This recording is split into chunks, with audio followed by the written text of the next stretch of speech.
Salut! Sans plus tarder, je vous invite à vous installer confortablement car la triste histoire de Larissa Consaves commence maintenant. Larissa et Lucas se connaissaient depuis l'enfance. Ils étaient voisins et leurs parents étaient amis. Ils semblaient former un couple de rêve, ils étaient jeunes, beaux, amoureux et avaient de l'avenir devant eux. Une fois encore, les apparences étaient plus que trompeuses. Malheureusement, le jeune homme cachait un terrible secret qui coûta la vie à la pauvre Larissa. C'est au Brésil que grandit Larissa Gonçalves. Elle grandit heureuse, entourée de ses parents et de sa sœur cadette avec laquelle elle est très proche. Son père est un entrepreneur, il gère plusieurs entreprises et bien qu'il ne soit pas extrêmement riche, cela lui permet d'offrir à sa famille un train de vie plutôt confortable. Ainsi, sa femme, la mère de Larissa et sa jeune sœur n'ont pas besoin de travailler. Elle est mère au foyer, Larissa est décrite comme une jeune fille douce et gentille, très impliquée dans la vie de l'église que fréquente sa famille. Et elle est très appréciée de toute la petite communauté. En effet, la famille vit dans une zone rurale où tout le monde se connaît. Aussi, lorsque Larissa obtient son diplôme, elle décida de s'inscrire à l'université pour étudier la biomédecine. Seulement voilà, là où elle habite, il n'y a aucune université et elle se retrouve donc obligée de parcourir plus de 30 km chaque jour afin de se rendre à l'université la plus proche. Aussi, chaque jour, Larissa emprunte la voiture de son père pour se rendre à la gare. Là, après avoir garé la voiture à proximité, elle monte dans un bus direction la fac. Larissa est une fille très studieuse. Durant toute sa scolarité, elle a toujours été première de sa classe. En plus de ses bons résultats, c'est une fille très ambitieuse qui sait que dans la vie, on n'a rien sans rien et que pour réussir à atteindre ses objectifs, il faut beaucoup travailler. Sentimentalement parlant, Larissa est comblée. Depuis plus d'un an, elle fréquente l'un de ses voisins, Lucas Gamaro. Lucas et Larissa se connaissent depuis plusieurs années. Au-delà d'être voisins, leurs parents sont également amis. Les deux familles ont pour habitude de passer beaucoup de temps ensemble et au départ, Larissa et Lucas ne se voyaient pas comme de potentiels petits amis. Lucas, lui, de son côté, est un jeune homme très sportif et populaire. Il a un beau groupe d'amis et un certain succès avec les filles. Avant de se mettre en couple avec Larissa, il était très courtisé. Il avait suivi un cursus scolaire normal et après avoir obtenu son diplôme de fin de lycée, il s'inscrivit à l'université. C'est là qu'ils vont plus se rapprocher. En effet, tous les deux fréquentent la même université alors que Larissa étudie la biomédecine. Lucas, de son côté, a étudié dans le secteur de l'administration.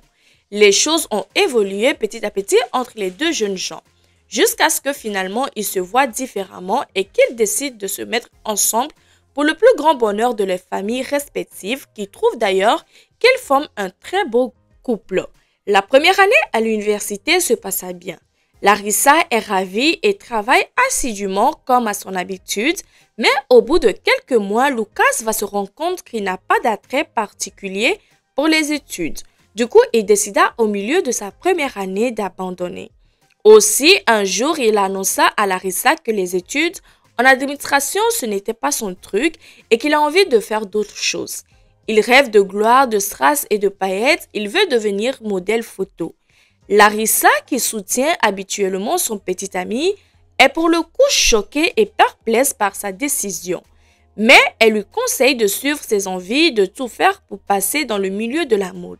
Seulement, elle lui suggère en parallèle de ne pas abandonner ses études et de continuer. Les parents de Lucas sont d'ailleurs du même avis. Très proches de leur fils, ils sont prêts à continuer à l'aider financièrement et à condition qu'il continue ses études. Lucas accepta donc et forcé de continuer ses études à l'université tout en cherchant du travail. Mais le jeune homme de son côté en a plus qu'assez des études. Il chercha alors un travail. D'abord dans l'alimentaire pour pouvoir s'en sortir et être enfin indépendant. C'est ainsi qu'il trouve un poste de vendeur dans un magasin de vêtements. Parallèlement, il tente de percer dans le milieu de la mode et fait quelques séances avec des photographes professionnels afin de constituer son book. Il travaille donc dans ce magasin de vêtements et passe de casting en casting afin d'essayer de percer dans le milieu de la mode. Bien entouré, il est soutenu dans tout ce qu'il entreprend par Larissa et sa famille. Vu l'extérieur, Larissa et Lucas forment le couple idéal, ils sont jeunes, beaux et l'avenir s'offre à eux. Malheureusement, cette vie en apparence heureuse et idyllique est sur le point de virer au drame. Le 23 octobre 2015, comme tous les jours, Larissa se lève, prend son petit déjeuner en famille et discute un peu avec ses parents. Ce matin-là, elle est plutôt nerveuse car c'est un jour important pour elle. Elle doit rendre un travail important à l'université. Après avoir fini de se préparer, elle monte dans la voiture de son père pour se rendre à la gare routière et pour prendre son bus à son habitude. Le bus en direction de la fac. Malheureusement, ce jour-là, lorsqu'elle embrassa ses parents, ils ne savent pas que c'est la dernière fois qu'ils embrassent et voient leur fille vivante. En fin de journée, Larissa ne rentre pas à la maison. Dans un premier temps, ils pensent qu'elle est simplement en retard. Ses parents ne s'inquiètent pas plus que cela. Ils tentent néanmoins pour se rassurer de la joindre sur son téléphone portable, mais Larissa ne répond pas. Ils tombent directement sur la messagerie. Au bout d'un certain temps, plutôt inquiète, sa mère tente de joindre Lucas afin de lui demander si sa fille est avec lui. Le jeune homme lui répond que non. Lui non plus n'a pas de nouvelles d'elle. D'ailleurs, il n'a pas vu Larissa de la journée. Il a passé la journée au magasin à travailler et il ne s'est pas rendu à l'université. De plus, il n'a eu aucun contact avec elle par téléphone ce jour-là. L'inquiétude monta alors d'un cran. Et les parents de Larissa se mettent à téléphoner tous les amis de leur fille pour savoir si quelqu'un l'a vue.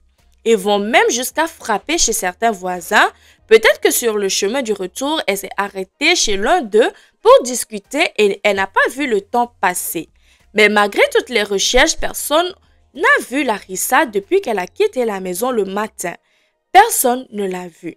Ses parents pensaient qu'elle était à l'université et ses amis, en la voyant absente ce jour-là, pensaient de leur côté qu'elle était malade. Mais où est Larissa?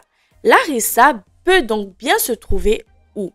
Après plusieurs heures, ses parents décident de se rendre à la police pour signaler la disparition de leur fille. Dans un premier temps, les enquêteurs pensent tout de suite à un enlèvement.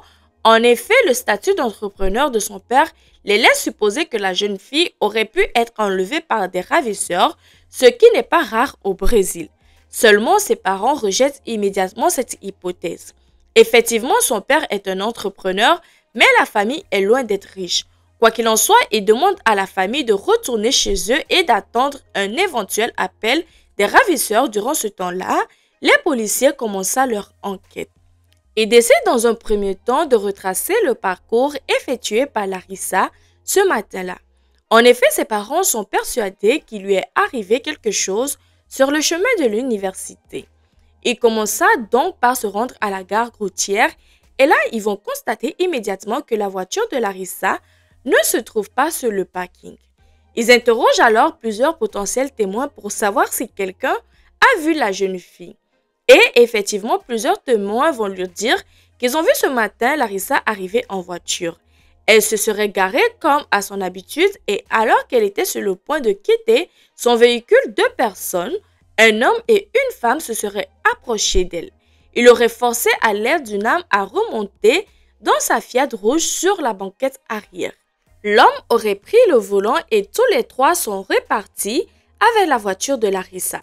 Ce qui est tout de même incroyable, c'est qu'il y avait plusieurs témoins qui ont assisté à la scène, mais personne n'a songé à prévenir la police. Les enquêteurs, suite à ce témoignage, décident de vérifier les caméras de surveillance se trouvant à proximité de la gare routière, dans le but d'essayer de savoir par où ils sont partis afin de localiser la voiture de Larissa.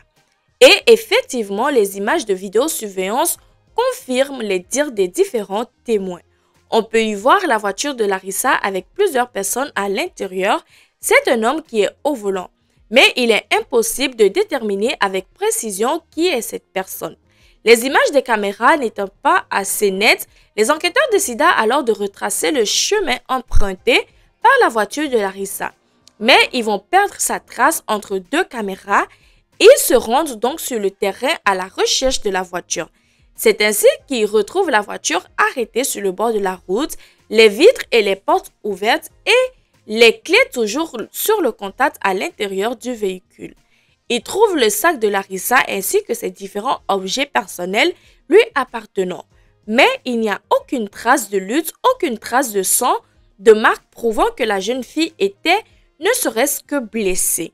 Cette découverte rend les enquêteurs perplexes, eux qui jusqu'alors pensaient que la jeune fille aurait pu être victime d'enlèvement, maintenant doutent à présent. En effet, cela ne ressemble absolument pas à la manière d'agir habituelle des enlèvements pour rançon.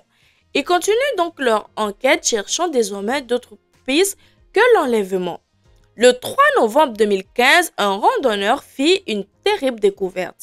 Alors qu'il se promenait dans une zone très touristique, mais aussi très éloignée du domicile de Larissa, et découvrit un corps enveloppé dans du plastique dans une zone boisée. Il contactera immédiatement la police. Le corps était celui d'une jeune femme entre 18 et 25 ans. Mais son état de décomposition rendait difficile toute identification. Seulement voilà, les parents avaient donné plusieurs informations concernant les vêtements que portait Larissa ce jour-là. Et malheureusement, la description correspondait aux vêtements retrouvés sur le corps non identifié. D'ailleurs, c'est l'analyse ADN qui va confirmer qu'il s'agit bien du corps de la pauvre Larissa. Quelque temps plus tard, le rapport du médecin légiste apprend aux enquêteurs que Larissa souffre d'une fracture de la mâchoire ainsi que 2 fractures au poignet. De plus, elle présente des traces d'étranglement ainsi que de nombreuses ecchymoses sur tout le corps. Ses pieds et ses mains ont été attachés avec des câbles et sa tête a été entourée avec du ruban adhésif. De toute évidence, la pauvre jeune femme a été torturée.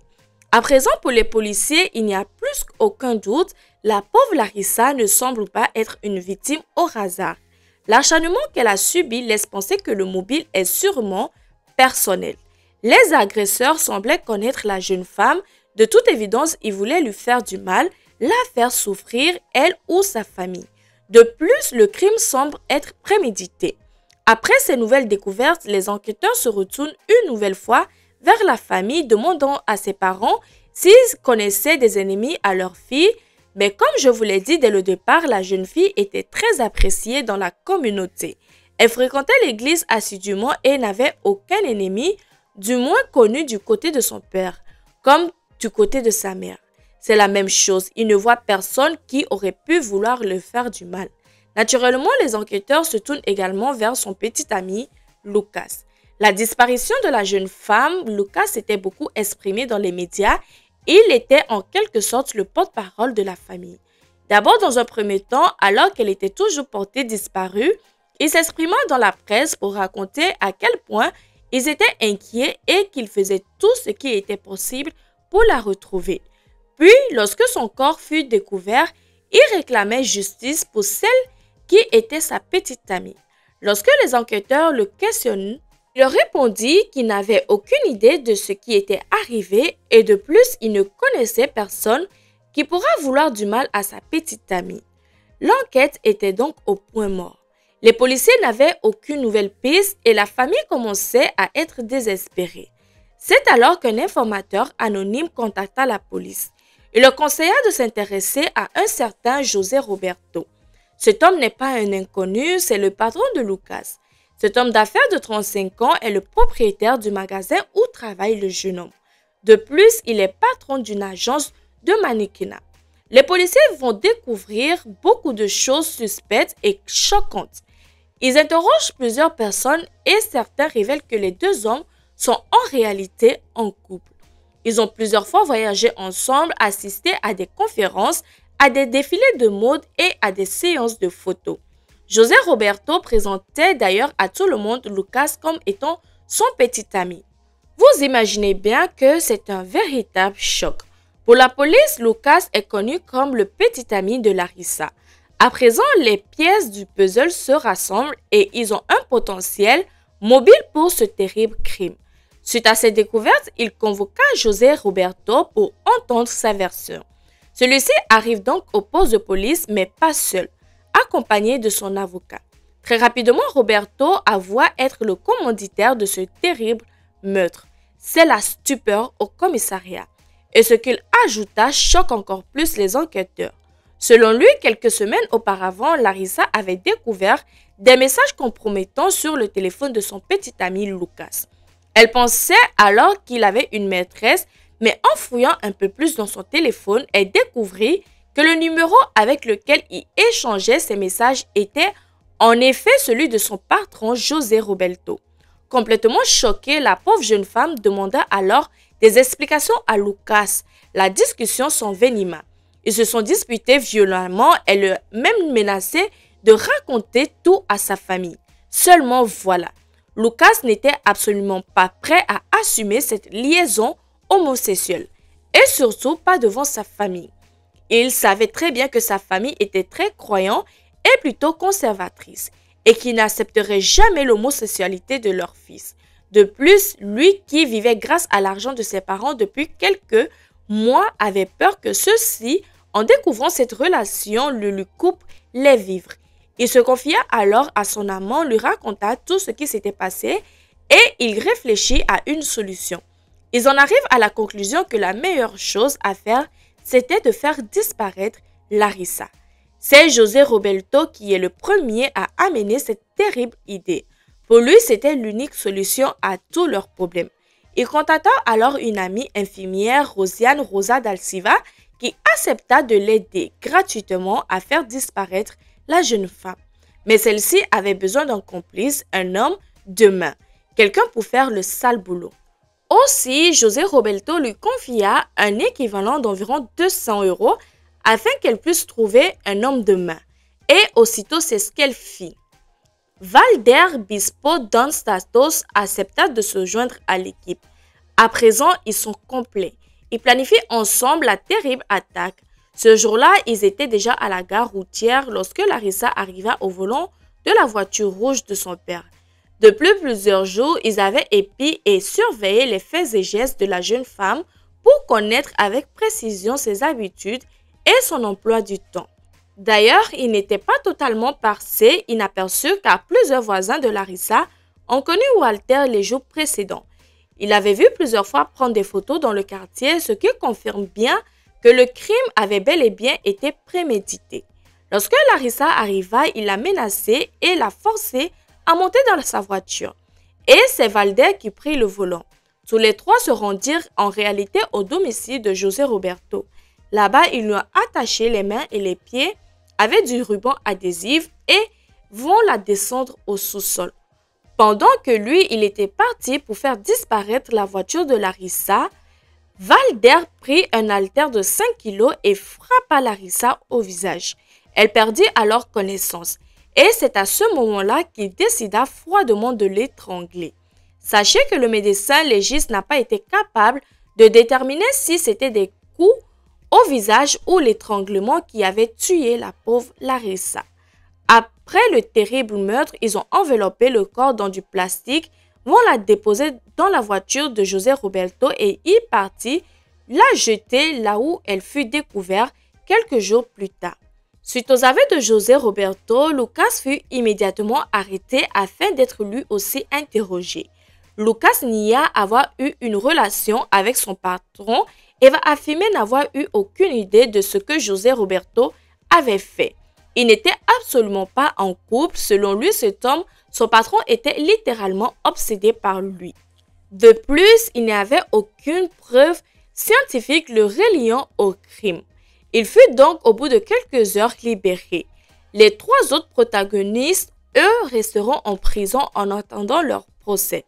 Les premières semaines, la famille de Larissa avait soutenu sans concession Lucas. Selon eux, il était très affecté et n'aurait jamais pu faire le moindre mal à leur fille. D'ailleurs, ils étaient eux aussi sous le feu des critiques. Et lorsqu'il se rendit aux funérailles de la jeune femme, bien qu'il fût bien accueilli par la famille, il fut tout de même interpellé et harcelé par de différentes personnes, ce qui a nécessité une intervention de la police. Cependant, avec le temps et les différentes révélations, la famille de Larissa persuadait que Lucas était impliqué dans le meurtre de leur fille. Mais il n'avait aucune preuve, rien de tangible pour le prouver. L'annonce de l'arrestation des meurtriers provoqua une vague d'agitation dans toute la ville. Le magasin de José Roberto fut saccagé. De nombreuses personnes manifestaient devant le poste de police pour réclamer que justice soit faite. Le procès débutant 2 ans plus tard, soit en 2017, dans un climat très agité. Sur le banc des accusés, il y avait José Roberto et l'homme Waltez. Les 2 hommes furent reconnus coupables et condamnés à 17 ans de prison. Quelques semaines plus tard, le procès de l'infirmière Rosiane, qui était malade lors du principal procès. Elle fut elle aussi rendue coupable et condamnée de son côté à 14 ans de prison. La famille, qui reste aujourd'hui persuadée que Lucas est impliqué dans la mort de leur fille, continue de tenter de garder que des bons souvenirs. Ils n'ont pas réussi à toucher quoi que ce soit dans la chambre de la jeune femme qui est restée intacte après sa disparition. C'est ainsi que termine notre histoire. N'oubliez pas de vous abonner, de liker, de partager. On se retrouve donc dans une prochaine vidéo.